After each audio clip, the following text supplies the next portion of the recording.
Olá, meus alunos do sétimo ano, tudo bem? Aqui é o professor Tomal. Espero que todos estejam bem em casa, se cuidando, lavando as mãos, para que muito em breve possamos estar aqui novamente, em sala de aula, tudo bem?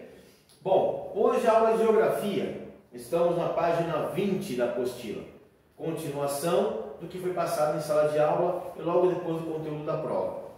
Então eu vou continuar com a leitura do texto, tá bom? Os primeiros mapas representados por cartógrafos do século XVI reforçam os interesses de Portugal pelas terras encontradas. A ocupação, realizada inicialmente no litoral, deveu-se à maior facilidade em se atingirem terras mais próximas às regiões de desembarque, e também porque foi nessas regiões que os portugueses encontraram os primeiros recursos naturais destinados à exploração intensiva naquela época, a árvore pau-brasil. A primeira forma de exploração ordenada do território aconteceu por volta de 1530, quando as terras foram divididas em lotes imensos, chamados de capitanias hereditárias, que eram grandes lotes de terras doadas aos chamados homens de bem. O que na verdade significa homens de bens, porque essas terras eram doadas a pessoas que tinham condições econômicas para cumprir as ordens da metrópole, desenvolvendo aqui latifúndios de cana-de-açúcar. O que eram os latifúndios? Latifúndio eram grandes extensões de terra, aonde fizeram o plantio da cana-de-açúcar. O cultivo da cana-de-açúcar, com base no trabalho escravo, prosperou principalmente no Nordeste colonial e transformou o Brasil no maior exportador de açúcar nesse período, que se estendeu até o século XVII. Também outros países, assim como a França e a Holanda, desenvolveram o plantio de cana-de-açúcar na região das Antilhas, conjunto de ilhas na América Central. A proximidade dessas terras com o continente europeu fez com que eles tivessem mais preço, com que eles tivessem um preço melhor e assim afetando o comércio da colônia, do Brasil colônia na época. No fim do século XVII, com o declínio da produção de cana e a descoberta de ouros e pedras preciosas em áreas que hoje correspondem aos atuais estados de Minas Gerais, Mato Grosso e Goiás, a mineração tornou-se uma atividade muito lucrativa para a metrópole. A descoberta e a exploração do ouro provocaram a transferência das atividades econômicas e dinamizaram o processo de colonização e povoamento das áreas localizadas no interior, para além do limite estabelecido pelo Tratado de Tordesilhas. É o que nos mostra o mapa das cortes, o mapa abaixo. O que foi o Tratado de Tordesilhas? Algum de vocês lembram o que foi o Tratado de Tordesilhas? Tratado de Tordesilhas, o nome dele se dá porque ele foi assinado na cidade de Tordesilhas. Tá? Ele foi assinado em junho de 1494 e visava dividir as terras descobertas e as terras por serem descobertas por ambos países.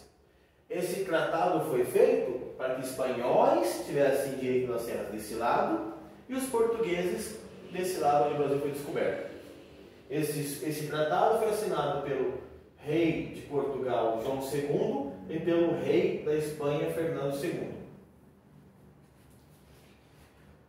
Esse mapa que temos aqui na página, serviu de base em 1750 para o Tratado de Madrid e foi fundamental para a crescente exploração de ouro e pedras preciosas.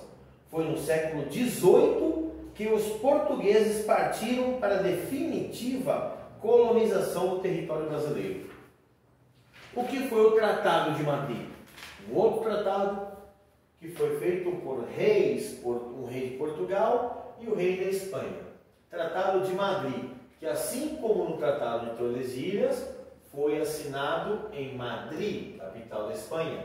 Foi assinado em 13 de janeiro de 1750. Foi assinado, foi um trato feito entre o rei João V de Portugal e o rei Fernando VI da Espanha, para definir limites entre as colônias sul-americanas, pondo assim fim às disputas, às guerras que tinham por territórios.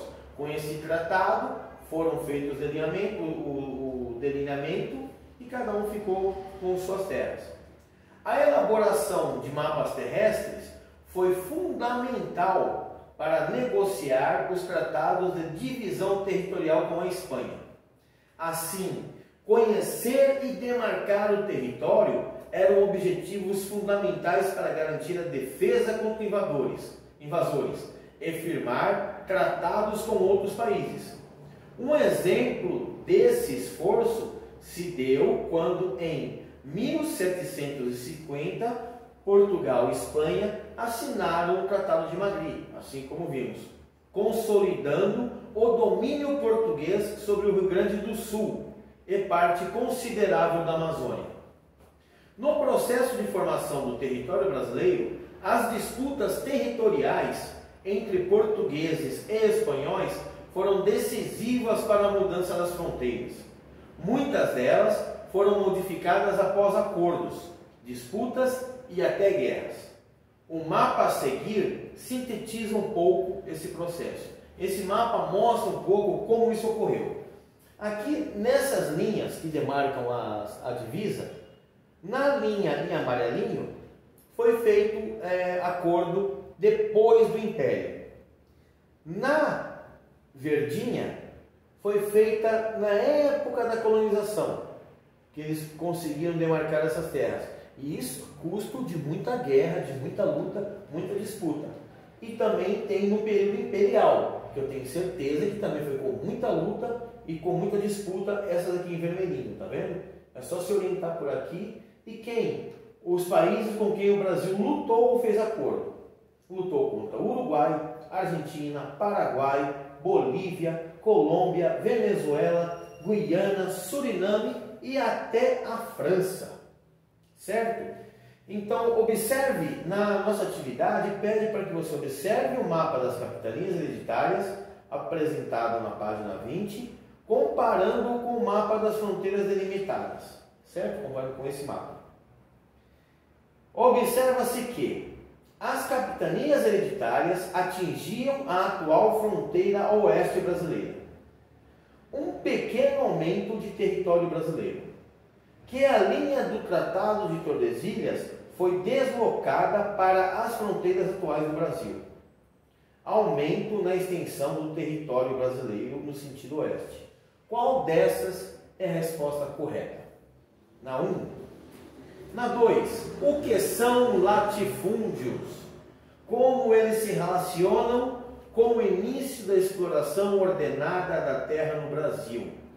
É a segunda questão da atividade. A terceira, analisando o mapa das fronteiras delimitadas, esse mapa da página 22, responda as seguintes questões. Considerando os períodos colonial, imperial e nacional, em qual deles o Brasil fez acordo com a Argentina?